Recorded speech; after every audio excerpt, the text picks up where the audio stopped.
రోజు కరెంటు బిల్లులు పెరుగుతున్నాయని పోరుబాటు చేపడతాము అని చెప్పి జగన్మోహన్ రెడ్డి గారు స్టేట్మెంట్ ఇస్తూ ఉన్నారు. ఎంత హాస్యాస్పదంగా ఉందంటే గడిచిన 5 సంవత్సరాల్లో ఈ కరెంటు బిల్లుల భారంతో ప్రజలు ఎంత ఇబ్బందులు పడ్డారో ప్రతి ఒక్కరికి తెలుసు.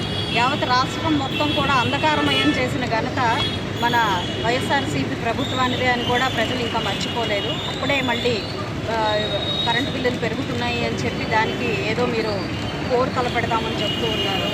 కరెంటు బిల్లుని అదనంగా పెంచి వారికి రావాల్సిన సంక్షేమ పథకాలను కూడా తీసేసే కుట్రపూరితమైన రాజకీయం చేసిన పార్టీ ఘనత మీది. అలాంటి పార్టీ మీరు ఈరోజు ఎన్డీఏ కూటమి ప్రభుత్వం యొక్క పనితీరును ప్రశ్నించే అర్హత కానీ హక్కు కానీ ఏమాత్రం లేదు అని చెప్పి గుర్తుపెట్టుకోవాలి.